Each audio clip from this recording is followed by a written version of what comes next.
Dr. H. Wainhouse is the Distinguished Research Professor of Theology, Law, Culture, and Archaeology at Faith International University and Seminary in Tacoma, Washington. He and his wife, Irina, have taught and directed many tours in the Mediterranean and Middle East, including Israel, Greece, Egypt, Jordan, Italy, and Turkey, particularly with the Biblical Archaeological Society. Dr. House has taught biblical and theological studies at several universities and seminaries during a teaching career of over 50 years and has written 150 articles and 50 books, including the Evangelical Dictionary of World Religions, The Jesus Who Never Lived, Exposing False Christs and Finding the Real Jesus, the Zondervan Handbook of Biblical Archaeology, Israel, the Land and the People, an Evangelical Affirmation of God's Promises, and editor of the Nelson NKJV Study Bible and Nelson New Illustrated Bible Commentary. Dr. House is the general editor of the Evangelical Exegetical Commentary Series, 44 volumes, with logos, Faith Life. It is the knowledge amassed from these experiences, along with the assistance of biblical scholars at a variety of universities and seminaries throughout the world, that provides the information contained in his latest project, the House Visual Study Bible Online. Thank you for joining Archaeology and the Lands of the Bible with Dr. H. Wainhouse. And here we go. We're off and running. Dr. House is in the house. And we have one of our favorite kibitzers here, Dr. Donald Williams. So we know that there are two doctors in the house, just in case anyone needs a tune-up, a check, a health check on your theology. We're set. We got them here. By the way, I give away doctorates for a price. Oh, if you need one. Okay. Okay. Good. Yeah, and we're not just physicians; we're real doctors. That's right. Because of course, doctor is a Latin word which means teacher. Ah, that's true. Doctor is someone who does doctrine.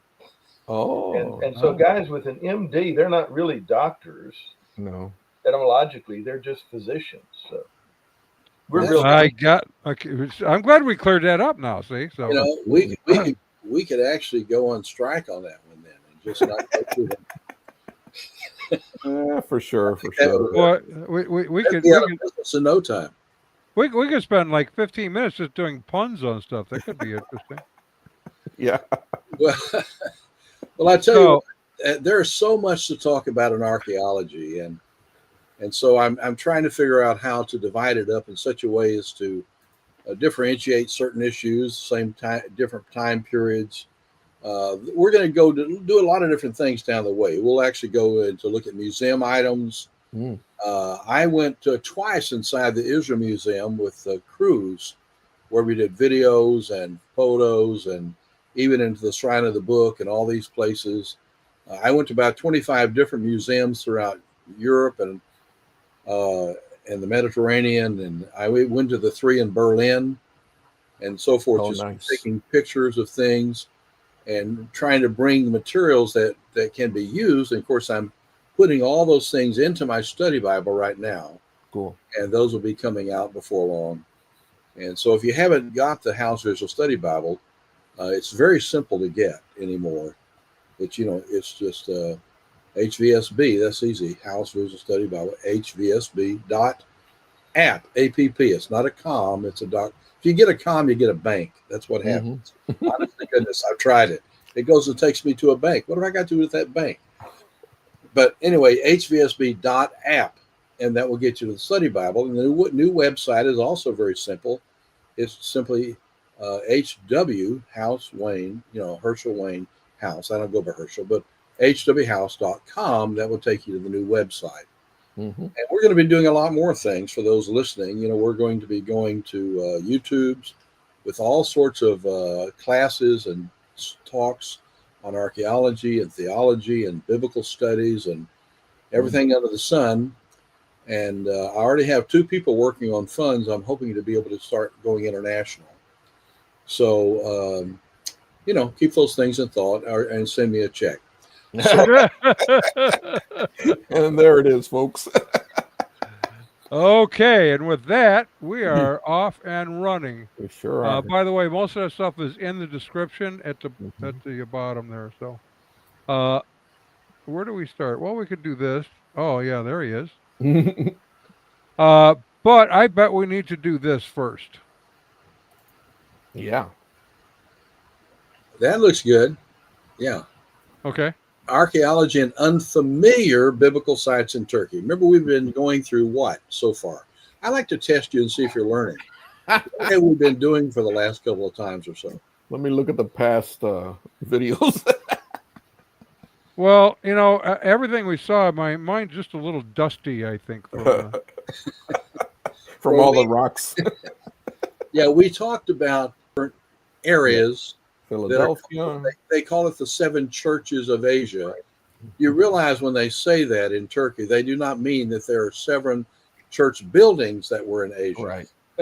Right. There were 7 Christian congregations, throughout Asia. And it kept growing and growing and growing with a ministry of a lot of people whose names and we'll say some things about that later.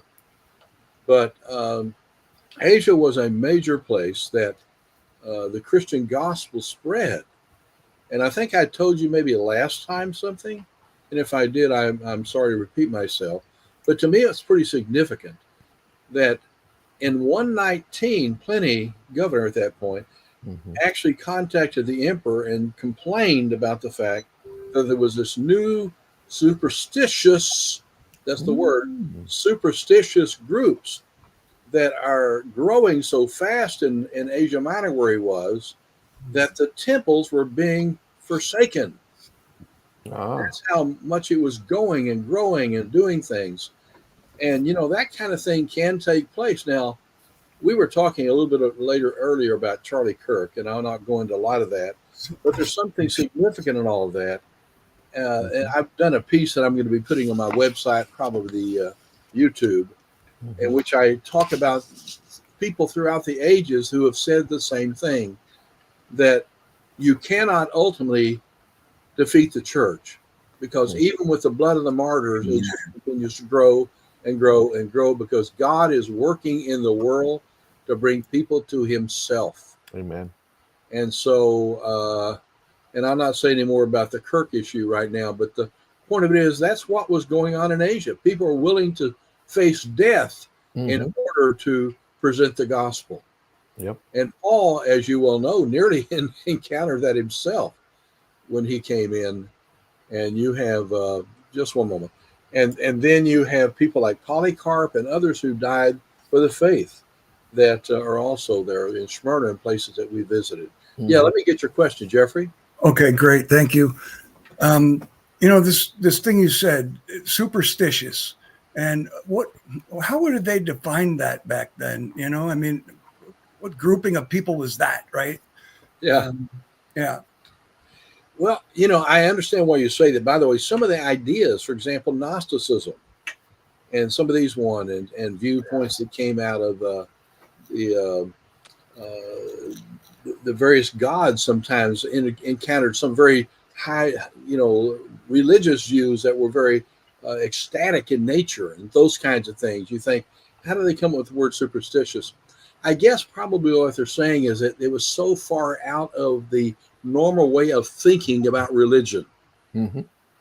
Because remember, the Greek religions, the Asian religions, the Middle Eastern religions, all these are based on mythologies and things that were taking place that people, they believe these to some degree. They believe these things going on, but it didn't enter into time and space history. Right. And here you have somebody who says there's a God, who comes down and takes upon himself humanity and gives himself for the sins of the people to be. Can you imagine how that would go through the mind of a normal Greek? They never saw the gods acting that way. The gods were always selfish. The gods were always taking. The gods were always demanding. Right. And here you have this concept of a God who actually takes upon himself humanity and walks among humanity, and he actually gives himself for humanity. Right. And that wouldn't make any sense to them. Does that make sense to you? So that's what they called superstitious, this new way of Christ? Yes, yeah? I don't think they understood the idea. It was a viewpoint that just went outside the realm of their entire thinking process. They were used to, Wow. Yeah. Now, I would understand it that way. That's what when I've read that, I've understood it that way. Yeah. Right. This wasn't also the church considered when it first started to be a cult, sort of. Well, yes, because it deviated from the gods, but it's no Same different. difference. That's the same thing I was saying. They Right. couldn't understand this unique thing coming out with such weird teaching that was so contrary to everything that they've learned all their lives Exactly. and have been gone on for 100 years. It was definitely strange to them. Yeah. And remember Paul when he got to the Areopagus, Mm-hmm. to what people call Mars Hill. Mars Hill sometimes. It's actually the hill of Eris, which is the god of war. But nonetheless, when he came to Athens, and he's up there and says, "What is this new thing that you're talking about?" Remember how Mhm. they approached him? Yeah. And challenged him that he's presenting this. What's this idea about some resurrection? Yeah. That didn't make any sense to them. Sure. So it's such a new concept, they didn't know what to do with it. Yeah. But finally, we got something that's actually true versus mythology. Sure. Right. And that was strange. Yeah, so I hope that maybe answers it, Jeffrey. That's what I That understand. is extremely helpful. I was not thinking that they were calling Christianity, but yeah, no, that's very helpful for me. Thank you. And, I have and a quick question. in just a second. And again, you can see that in the statement I made with Paul and them when he gave them the teaching, Right. it blew their mind. They didn't know how to deal with it. Right. Yeah. Yeah. Yes, there's a question back there with the people from Colorado. Krista. Yeah, no, my question is, if the resurrection was a new concept to them, the resurrection is referenced in Job. Where did they lose that concept of a resurrection in the timeline of history for them to not consider it as something that is as anything really?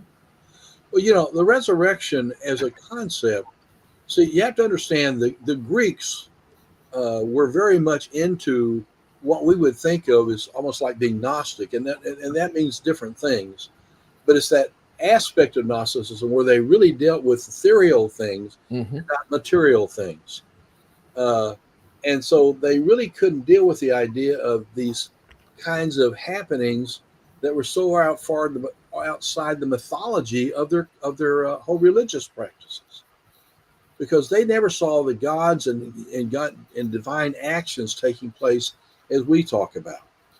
So I think that you have the apostle presenting ideas. And of course, Paul was the ideal person to do this.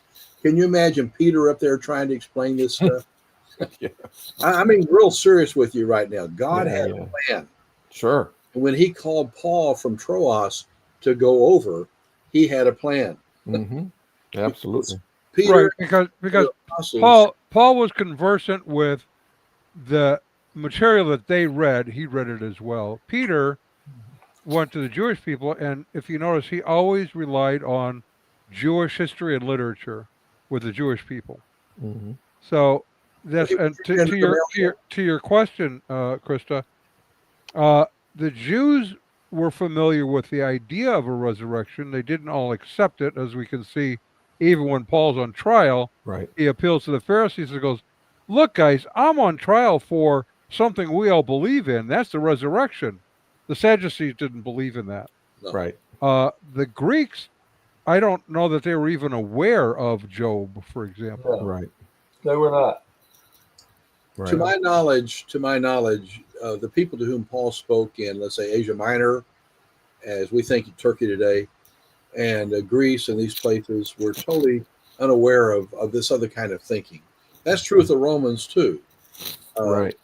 When you study Greek mythology, and I've read a lot of Greek materials, in all of mythology, it's just one big movie. It's like a fiction movie Right. Yeah. all the time. I mean, they lived in mythology, and Mhm. they never really expected. They'd talk about sometimes Zeus coming down and Right. having relations with some woman, and she bearing Hercules, and Right. these kind of things. The demigods. Yeah. But they really did not have a developed theology of thought about God and the world. It was very much on the surface. Hmm. And that's why for example, when you get to Alexandria in the time of Philo, right around the turn of the 1st century AD, they were beginning to break away. That's key to understand this. The intelligentsia of Greece were beginning to break away from the mythology of the past.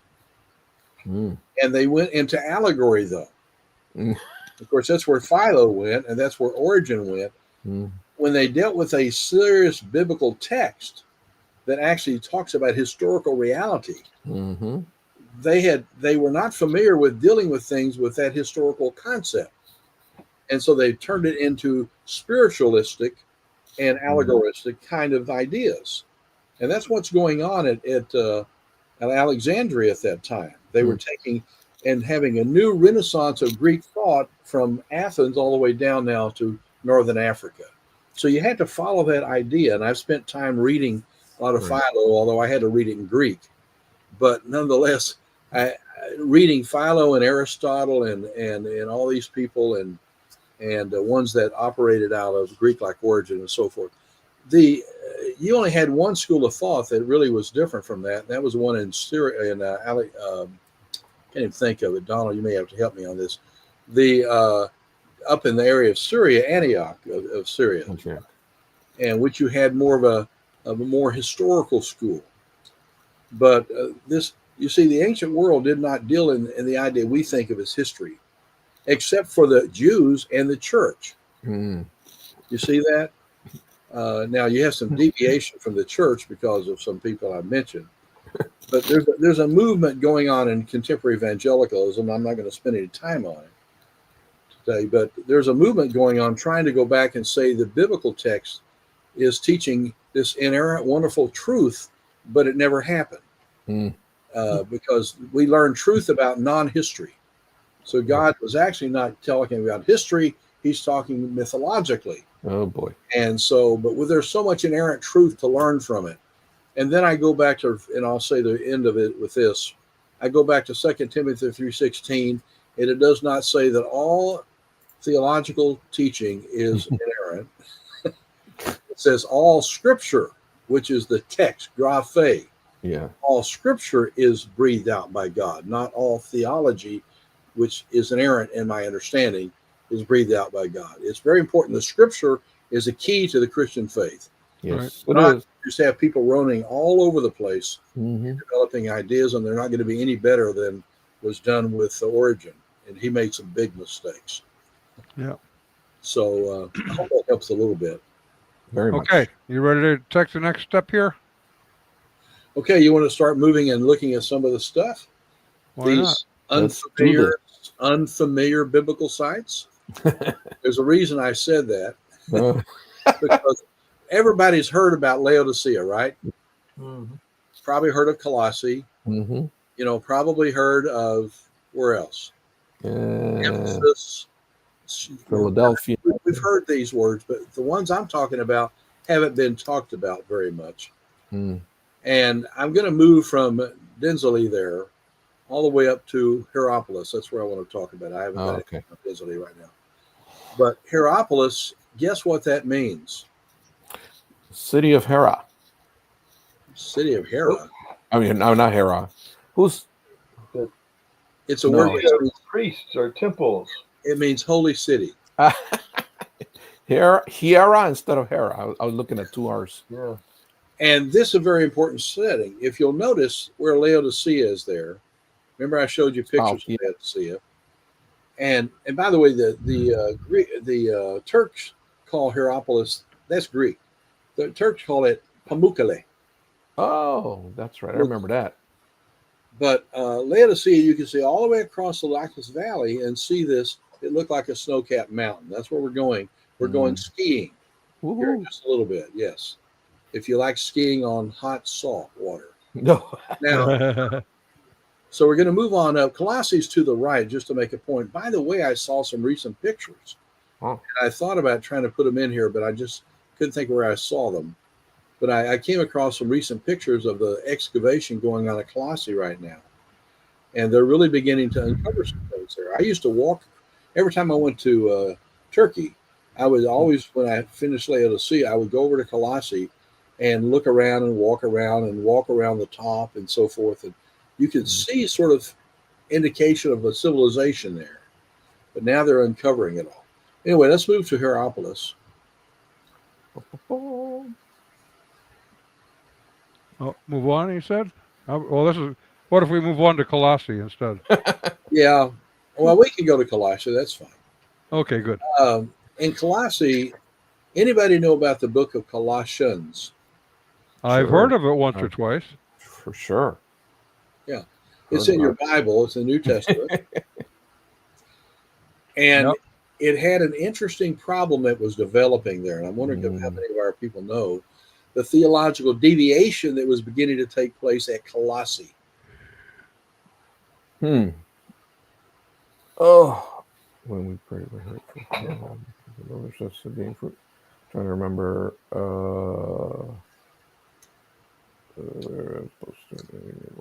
Spiritual. Well, Paul actually had interest in what was going on at that church. Mm-hmm. And he talked about the fact that they had principalities and powers Yeah. and so forth that were sort of into their religion at that point. Yes. And are there principalities and powers and rulers in darkness and those things actually occurring? Mm. Yeah. Seems to be. But what would that refer to as the Colossians are hearing it? Mm. You get an A plus if you answer this. Okay, that's enough.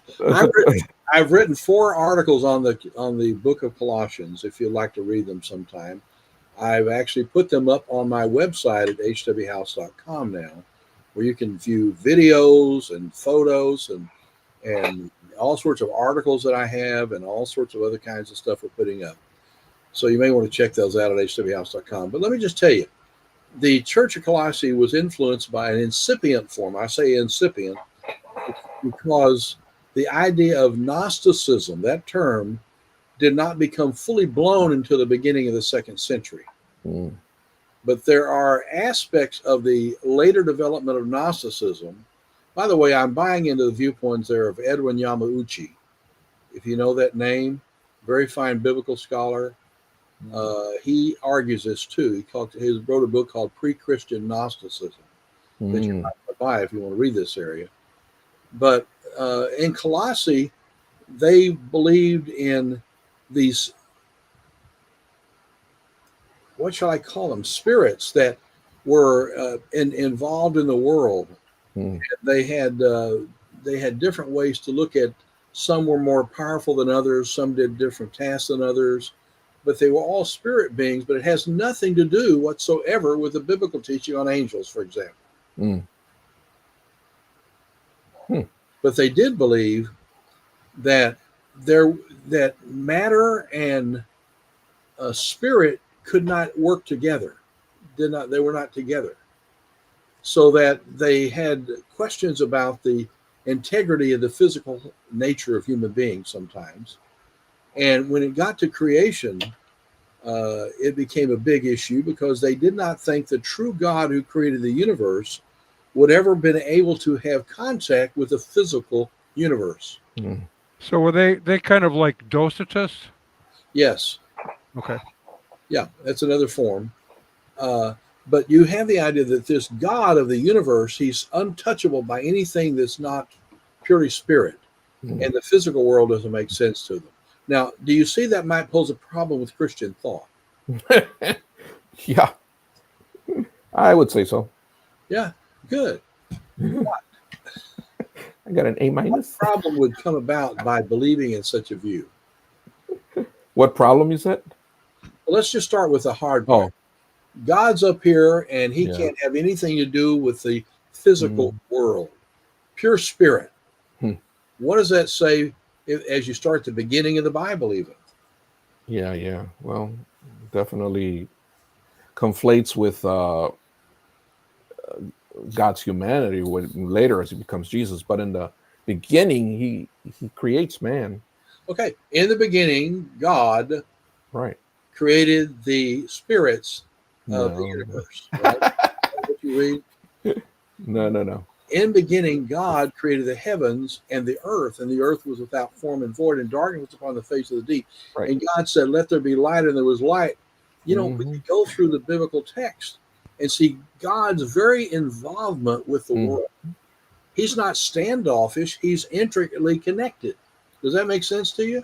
Yeah. See, God is God is, and by the way, the Greek philosophers even understood this. Nothing never creates anything. Right. Right. Right. Nothing comes from See, some. nothing can't create. Nothing doesn't exist. That's what we call it, nothing. And so you have God, though, who is something, if I can use that term. That's right. You have a being who is not nothing, but he is the omnipotent, all-powerful, all-present, and eternal being who creates something. The uncaused cause. Yes, and right. And the first cause, in Aristotle, but you're right there. And so Right. the fact is that's a biblical view. Can you see how that would come diametrically opposed to Gnostic thinking? Very much. See, it's another world. So is this what Paul is talking about in the 2nd chapter of Colossians when he says, see to it that no one takes you captive by philosophy and empty deceit, Correct. according to human tradition, according to the elemental spirits or principles of the world, and not according to Christ. And then he goes into the whole, The nature of. yeah. Very good statement. That's true. That's the whole point. And so here it is. Let me get down now. I could draw it out for you if there had a board here and we could do it that way. But the point of it is, seriously, you have God who can't That's a good touch, idea. he can't touch anything non-spirit. Mm. And so what he does, he creates a being a little less than he is, who then creates a being who's a little less than he is.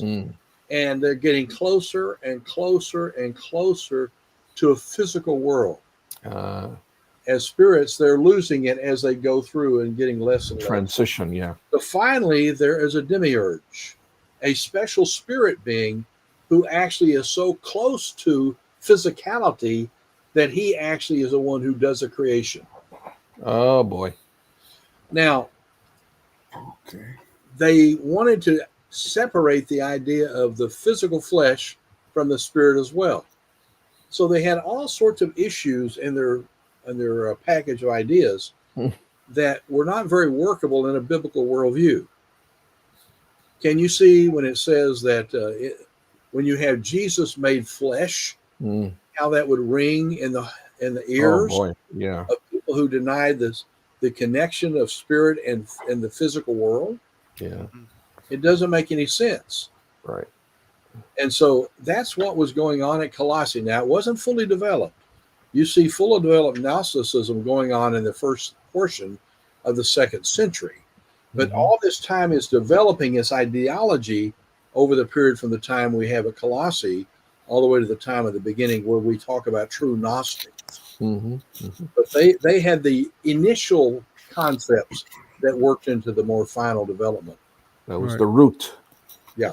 So that's what's going on at Colossae. So when you read about like Don just gave us the elemental spirits and so forth, yeah, they believed very much that there were spirit beings, and they were basically not particularly interested in the physical world. See? So anyway, that's Colossae. There's a picture, by the way, that is spelled correctly, and there's a mountain in the back of you now. So this is sort of, they say, in the Lycus Valley, but it's really a little bit up, sort of like Laodicea is, and there's a large gap between this area, if you were there physically. And I wish some of you would have come with me on this Turkey trip, but we have another one going probably in April. But we're going to be leaving on the 17th of October to fly nonstop from Houston to Istanbul.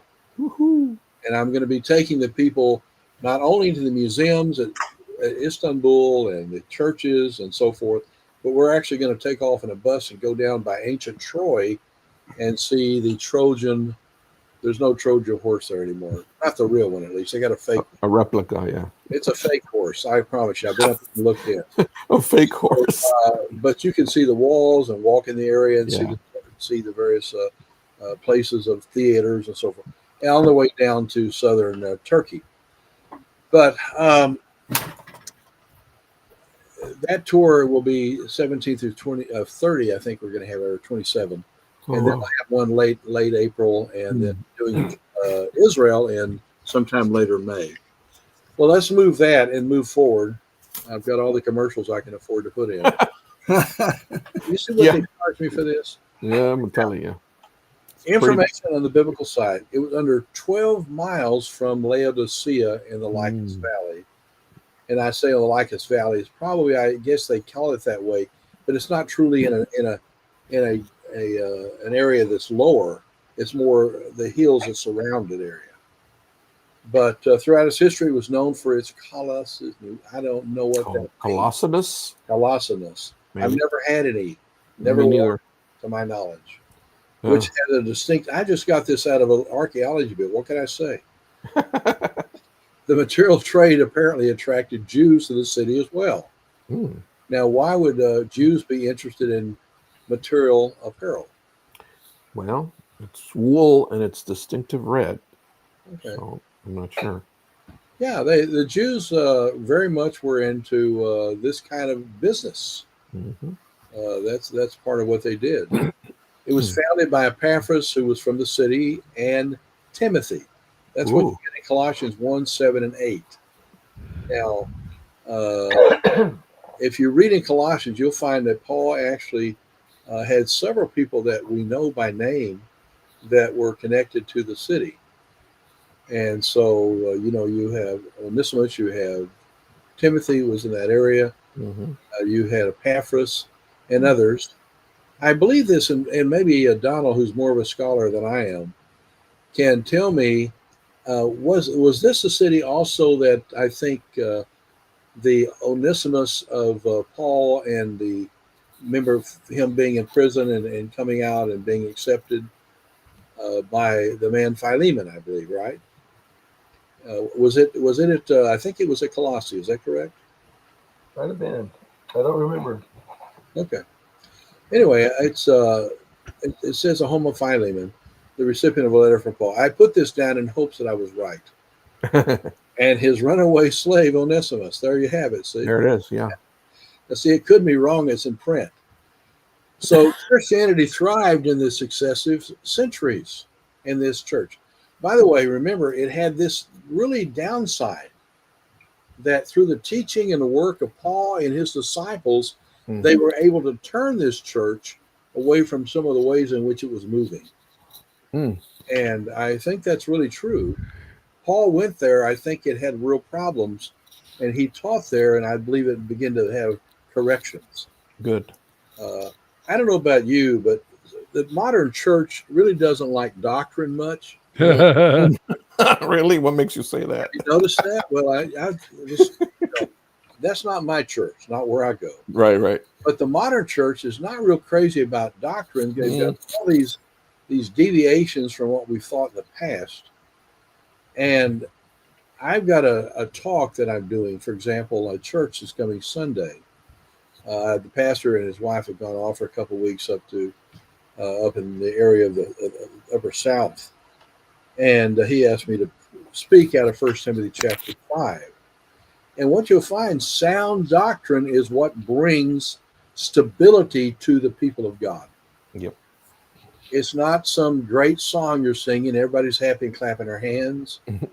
That's not going to do it. It's not from some of the things that people bring into the church.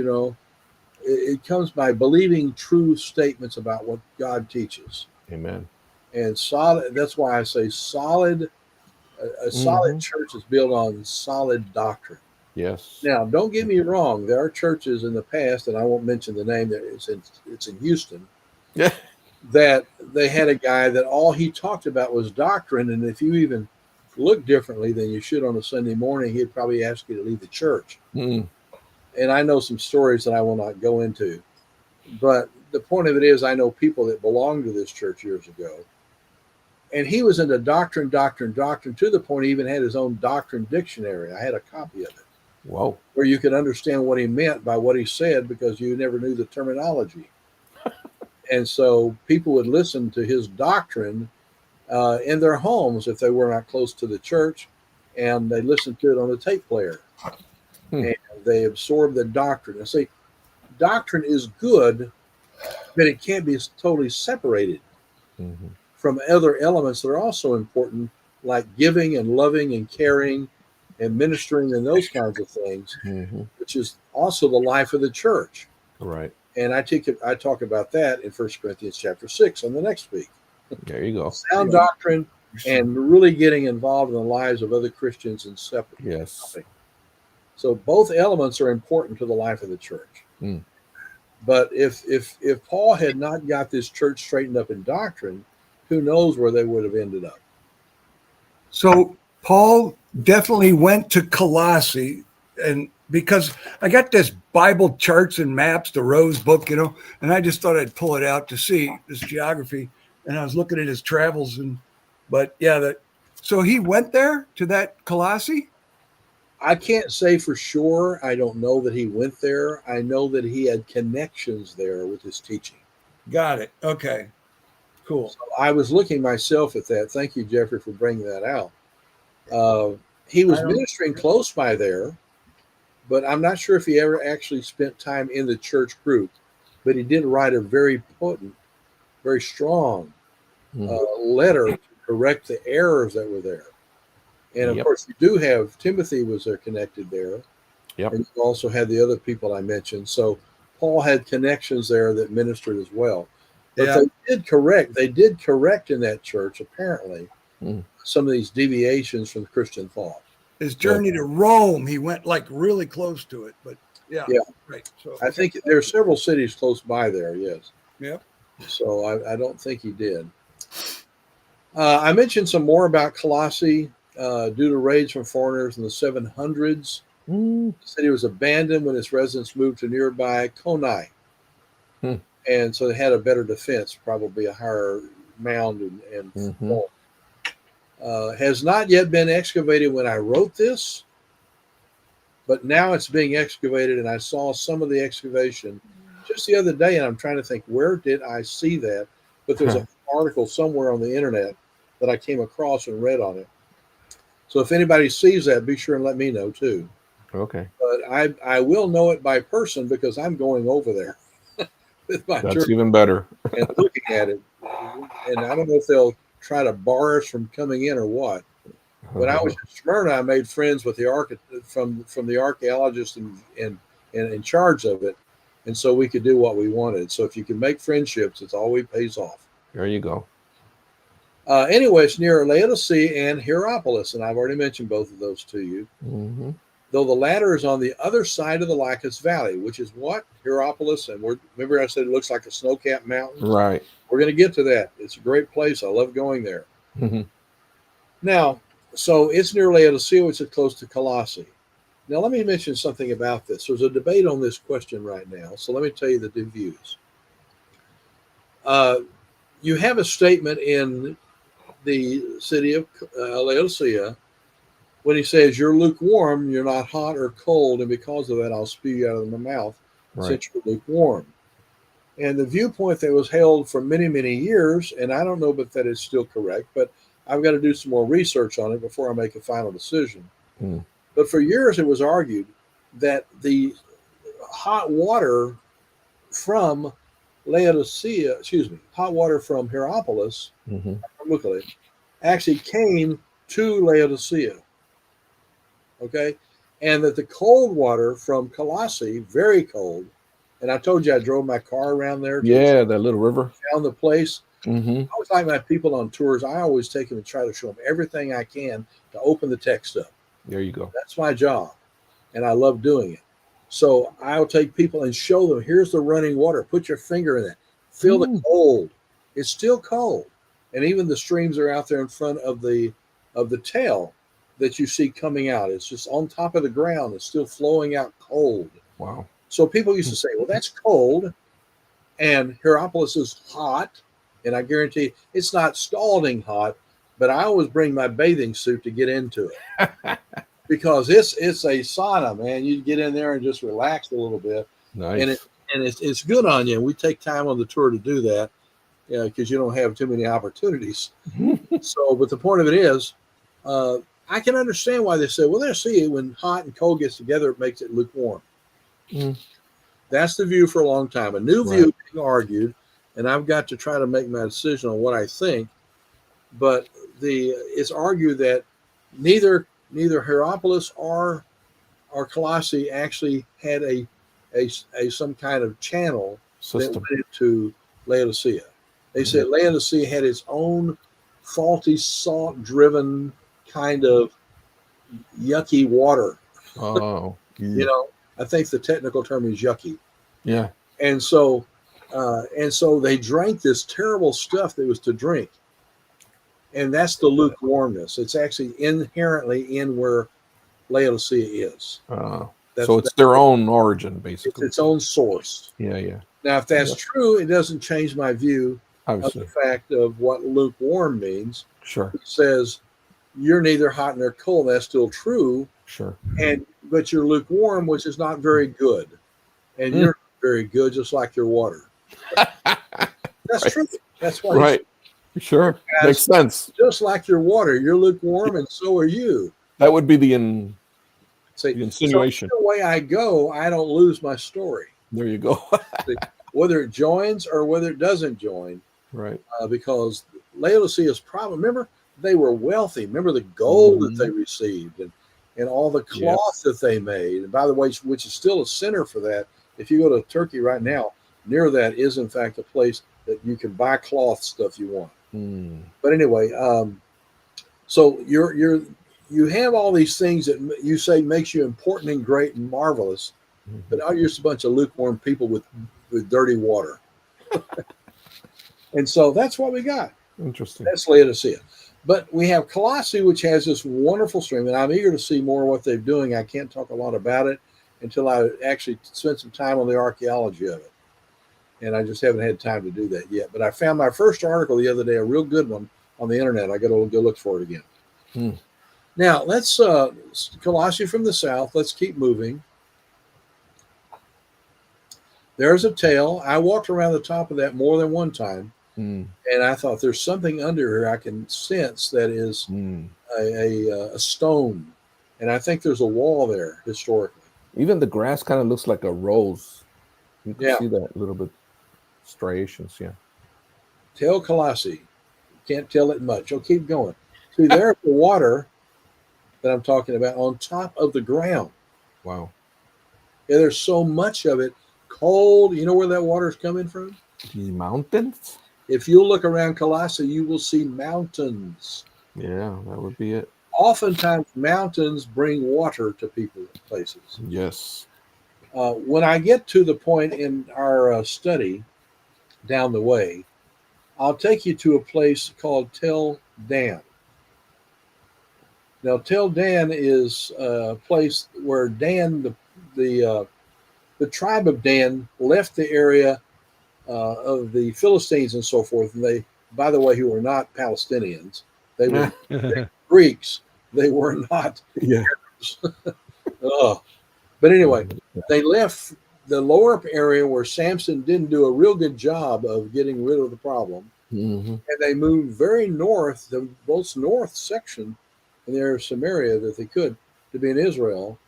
And they built a city and a temple, an alternate temple. That's interesting. And they have a place, Laish, which is an old gate, probably the time of Abraham. Wow. And when you come here, also, though, they have a stream that comes from the mountains in the distance that rushes through that's so cold. And we always take our jugs and fill it up with water there, because the water there coming from that rushing through in the mountains actually is better than you can buy in the stores. I believe it. Yeah, it is. And so you filled it up. We filled. That's every time I come, we have a place there. We sit and talk, we go through the whole thing, and then we get our water filled up. Well, anyway, the point of it is, so where do you think then, and you've already said it, then the water would come from? Water usually flows out of the mountains where there's cold, moving down to where the people lower. Yeah. Yeah. So cool. Anyway, let's keep moving. And our time is moving on. You guys just keep me so involved I can't get through it. But we'll only have 15 more minutes. Creeks near Colossae. There's an example of one. That looks nice. Let's keep moving a little bit. I want to cover more. All right, we have a comment here also. Okay. The Colossae excavation is run by Dr. Barris Yenner. Oh, Pamukkale University. Yeah. Okay, I will look that up when I get there. Mid 2025. So yeah, Thank you for checking that out and letting me know. awesome. That We'll was your take advantage of- caffeinated Colorado crew checking in. I will, Yes.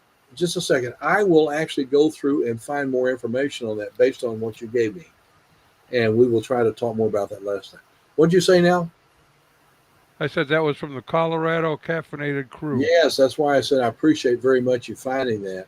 And so Mhm. I'll read on it and I'll come back and talk more about it when I get to that point. Okay. Cool. Thank you. Boy, when you help me that way, that's so important. Now, heresy at Colossae, I've tried to sort of demonstrate what we're talking about. Hmm. Various groups dominated the theological landscape of Colossae. Orthodox Christianity, guess who pushed that? That was Timothy and Paul. Then you had Judaism, salvation through keeping the law. That was still the view of a lot of Jews. Sure. Neither let's say people like these mystery cults or the Jews were both in the wrong. What God taught was in the middle of those two ideas. Which is oftentimes the case. So keeping the law, mystery cults, salvation through special knowledge. Oh boy, yeah. They felt they possessed knowledge that nobody else did. They did not have a Bible, but they did have part of the mysteries of the ancient Greek world that maintained. Notice it was an amalgam of doctrines that did not reject Christ openly, but displaced his preeminence and distorted salvation, and thus my question. Sure. My question is, do we do some of the same thing? Yes. If we're not? History repeats itself. Yes, many times. You've got churches, and I won't mention names on the air, but they still have a semblance of Christianity, but they've abandoned so many things that we have been taught over the years and that are found in Scripture. There are churches where they even make fun of or do not use or reject the Old Testament altogether. You ever heard of a guy by the name of Walt Kaiser? Oh, yeah. Walt Kaiser is a little over 90 years old now. I have a publishing company, a small one, and I do that for published friends, basically. I don't really make any money on it. But Walt, he did 4 books with me, but one book he did last year was this. It says, The Old Testament Really Matters. And then I read that and I thought, that's great. But I put a subtitle to it, and I got permission from him. Encouraging Christians to read the Bible of Jesus and the early church. There you go. The early church and Jesus read the Old Testament, and they propagated the teaching of the New Testament, but they didn't reject the Old Testament to do so. So they didn't unhitch from it. I'm sorry. No, Did I say that out loud? kept the whole Bible. But yet you have churches that denigrate and make fun of or do not use the Old Testament, not to mention the fact they have given themselves over to a cancel culture idea that we have in our society today. Yep. Okay. By the way, you mentioned Tell Dan, and I meant to ask you, but Jeff sent me a little message here that said, Tell is a Hebrew word meaning an artificial mount or hill formed by successive layers of ruins and human occupation over centuries. So you understood what a tell is. Other people may not.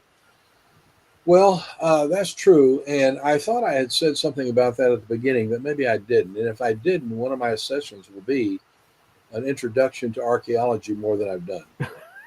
No, I'm serious with you. I'm serious because we're going to continue to go through things. Sure. And if I need to go back and educate you just a little bit and tell you about tales and tell you about the various kinds of practices that were used in the ancient world and how to understand what archaeology does and how it does its divisions. I even got a great picture of me at a place called Tal, because in Jordan's the only place in the world that does archaeology, and they do not have tales.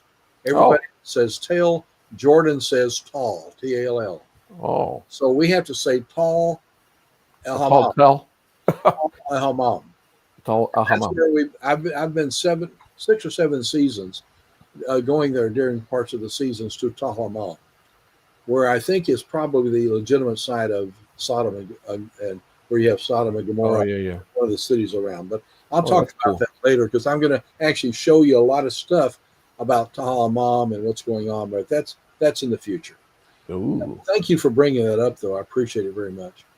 So, continuing on, Greek philosophy. Notice they had angel worship. Now, Oh yeah. let me suggest something. Did you ever heard of a guy by the name of Socrates? Absolutely. Okay. Now, who was Socrates? He was a soccer The player. philosopher. No. Yeah. Yes. I'm letting people participate. Who was Proactive. Socrates? He was a Philosophia. philosopher. Thank you. Philosopher who lived in the area of, I think he was. in Athens. Yeah. And so you had people that were attracted to him, like Plato and Plato's Aristotle. Socrates yeah. story for Aristotle, but the fact is, Plato and other people that did this. I had an undergraduate degree in classical and Hellenistic Greek. We had to read all these guys in Greek, believe it or not. Yeesh. And classical Greek's harder than Yeah. Hellenistic. But anyway, we read a lot of Socrates. He didn't write anything, but people he did, and his stories and so forth. But see, Socrates had a spirit that told him things and explained things to him. Do you know that? Uh-oh. He had a spirit. I'm trying to think of a word. There's another term goes. Was it a spirit guide? Yes, thank you so much, James. No, sounds A familiar. spirit guide. And guess what happened in New Ageism in America?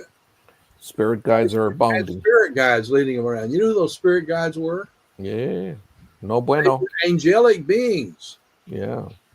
They worshipped angels at Colossae. They worshipped angelic beings. Yes. Spirits, like spirit guides like Socrates had. And these spirit beings are not from God. Nope. They are some of the leftovers The leftovers. who actually fail, you know. The rebellious tribe. That's Yes. true. That's true. See, and so that's an important thing to recognize that even as far back as the Greek civilization here, way before our New Ageism hit America, Yeah. they were following spirits, angels, getting guidance. Yeah. And Paul has some negative things to say about that. Yeah, I bet. You can read that in Colossians. I'll move on. I want to see what I say next year. Yeah. Can you give me that? And then you had this angel worship, asceticism, libertarianism, Oof. and but you find all of these teachings more fully developed in the 2nd century, about 20 years after the time of John. So, but you have it developing at this time. Sure. So let's. It's 8:53. I got time a little bit more. Yeah. Here it gives you and I'm going to pass this one pretty quick, but just look at it. Remember, I told you before, you had this God outside. Oh yeah. And then the one God created another God, who created another God, who created another God. Till finally, they got down to what was called the demiurge, who in fact created the material universe, and particularly the earth here.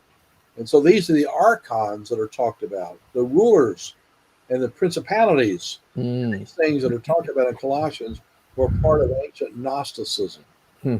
Okay, let's go on to the next slide. I can figure a couple more things.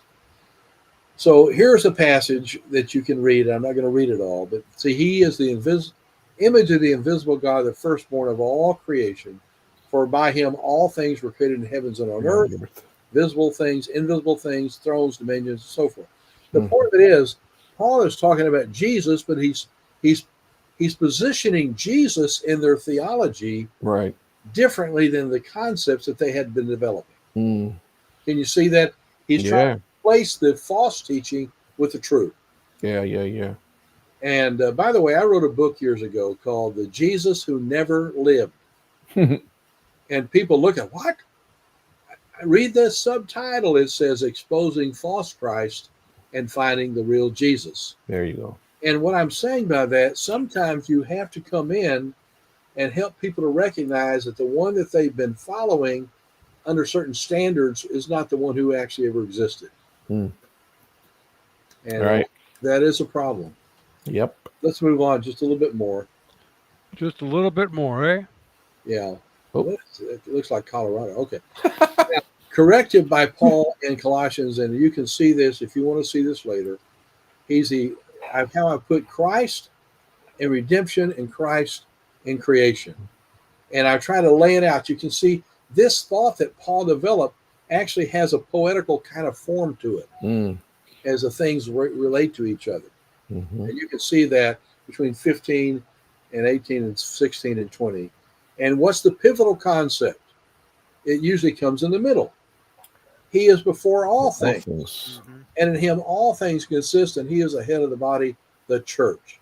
So that becomes a focus point to the whole teaching that Paul gave in Colossians. Yeah. Well, But Very cool. Well, listen, I know we've sort of come to the end of our day. Is there anything else I have following here on Colossians? What do you got? I'm sorry, what? Anything else following Colossians? I don't have a thing to look at right now. Well, no. Hierapolis is next. Yeah, so we'll hold that to next time. Let me give you a link stuff into it. So we've got a minute or so. Mm-hmm. Hierapolis, remember, I said they have the largest graveyard I've ever seen in my life. Oh, wow. And there's massive gravestones and things like that. Hmm. We'll see more about that because that became a place to which people were drawn. Really? Can you imagine why they were drawn to that place? No, not.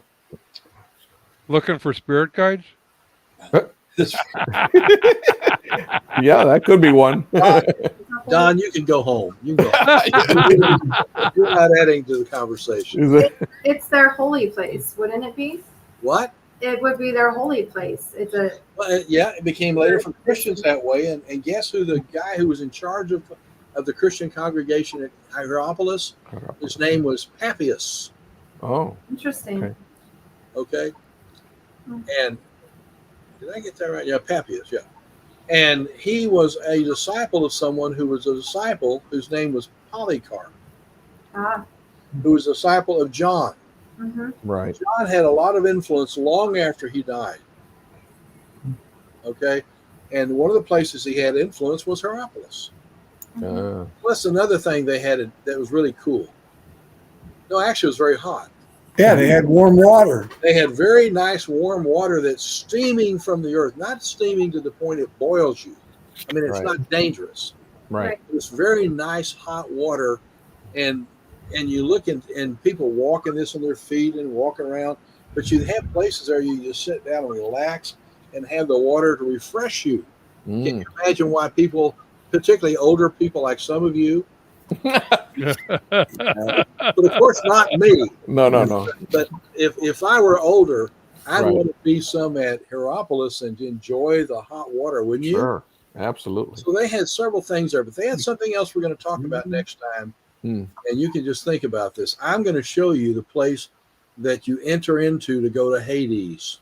Ooh, interesting. They have one of the 2 or 3 sites in the entire Greek world where you had an entrance into the place of the dead. And they had priests that worked there. This is before Christianity gained control. Sure. Right. By growth and so forth. And this is also where Philip and his daughter were executed. The apostle, not the evangelist. The apostle Philip was executed, and his daughter was the same day in this place. But that's when it was controlled by the pagans, not when Christians gradually won. Remember, I've talked to you before, Christianity, it is a religion which we give even our lives. Even our lives. Yeah. The whole Charlie Kirk thing and some of those things you heard a lot about. The fact is, there's some things more important, and you speak the truth in spite of others. In spite of it, yeah. Speak the truth in spite of danger. Stay true to the truth, because our abode is forever, and not this limited time that some people are dealing with. So the fact is, Philip and his daughter died there. Eventually, it became a Christian site. They did away with the hell place, I think, after a while, but that was early in its history. Interesting. And then Hierapolis becomes a major site in the ancient world and one of the favorite places for me in my tours to go. Wow.